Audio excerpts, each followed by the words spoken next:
আজি কোকৰাঝাৰ জিলাৰ কুচুগাঁও অঞ্চলত আদিবাসী জনগোষ্ঠীৰ আৰু সাঁওতাল জনগোষ্ঠীৰ দল সংগঠন একত্ৰিত হৈ আজি আমি জাতীয় শহীদ দিৱস পালন কৰিছোঁ। এই 26তম জাতীয় শহীদ দিৱস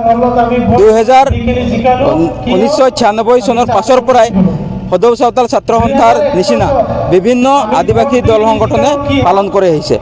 আপোনালোকে জানে যে 1996 চনত যি গোষ্ঠীগত সংঘৰ্ষ হৈছিলে আৰু এই গোষ্ঠীগত সংঘৰ্ষত লাখ লাখ পৰিয়াল গৃহহাৰা হৈছিলে আৰু হাজাৰ হাজাৰ মানুহে নিজৰ জীৱন বলিদান দিব লগা হৈছিলে আৰু তাৰে আৰম্ভণি আজিৰ 15 মে তাৰিখে হৈছিলে।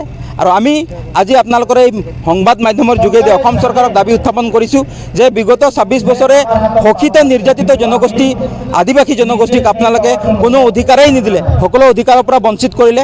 আজি সংস্থাপনৰ কথা কৈ কৈ চৰকাৰ সলালে, চৰকাৰ পৰিৱৰ্তন হ'ল, কিন্তু সাঁওতাল আৰু আদিবাসী জনগোষ্ঠীৰ যি পৰিৱৰ্তন হ'ব লাগিছিলে, সংস্থাপন হ'ব লাগিছিলে, আজিৰ দিনত অসম চৰকাৰে সেইখিনি কৰিব পৰা নাই। আমি এইখিনি সময়ত অসম চৰকাৰক দাবী উত্থাপন কৰিছোঁ যে বৰ্তমানলৈকে 42,000ৰো অধিক পৰিয়ালে আজিলৈকে আৰ্থিক সাহায্য লাভ নকৰিলে। আপোনালোকে কেইটামান পৰিয়ালক 10,000 টকা দি, কেইটামান পৰিয়ালক 50,000 টকা দি আপোনালোকৰ দায়িত্ব সামৰিলে, কিন্তু এই নিৰ্যাতিত পৰিয়ালসকলে আকৌ নিজৰ দক্ষতাত সিহঁতে সংস্থাপন হোৱাৰ পিছত আজিলৈকে অসম চৰকাৰে গুৰুত্ব সহকাৰে লোৱা নাই। আৰু তাৰ কাৰণে আজিৰ দিনত আপোনালোকে চাবলৈ যাওক যে আদিবাসী জনগোষ্ঠীত, সাঁওতাল জনগোষ্ঠীত বাৰম্বাৰে স্বাস্থ্যৰ অৱনতি ঘটিছে,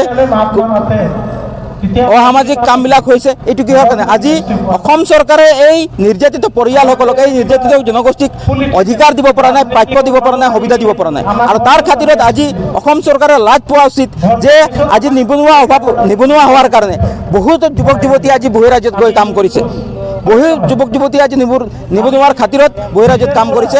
আমি অসম চৰকাৰক আহ্বান জনাব বিচাৰিছোঁ যে সাঁওতাল আৰু আদিবাসী জনগোষ্ঠী যি শৈক্ষিক দিশত, আৰ্থিক দিশত আৰু সামাজিক দিশত, স্বাস্থ্যৰ দিশত এই জনগোষ্ঠীসকলক উন্নতি কৰাৰ খাতিৰত অসম চৰকাৰে আগন্তুক বিধানসভাত যাতে বাজেট লয় আৰু বাজেটৰ যোগেদি এই জনগোষ্ঠীক উত্তৰণৰ কথা চিন্তা কৰে। এতিয়া চাওক, আজি আৰ্থিক সাহায্যৰ কথা যদি অসম চৰকাৰে প্ৰদান কৰিলে হয়, এই জনগোষ্ঠী উত্তৰণৰ ক্ষেত্ৰত কিছু পৰিমাণ হ'লেও পাৰিলে হয়। কিন্তু এতিয়া দুখৰ বিষয় যে চৰকাৰ বাৰম্বাৰ পৰিৱৰ্তন হোৱাৰ পিছতো আজি এই BTC অঞ্চলত গোষ্ঠীগত সংঘৰ্ষত গৃহহাৰা হোৱা ব্যক্তিসকল, আমি আগতেই কৈছোঁ যে স্ব ইচ্ছাই সিহঁতে সংস্থাপন লৈছে।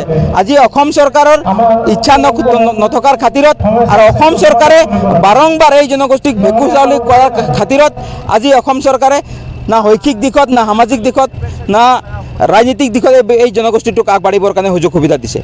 আজি অসম চৰকাৰৰ ইচ্ছা নথকাৰ খাতিৰত আৰু অসম চৰকাৰে এই জনগোষ্ঠীটোৰ উত্তৰণ বিচৰা নাই, ইয়াই প্ৰমাণ কৰিছে।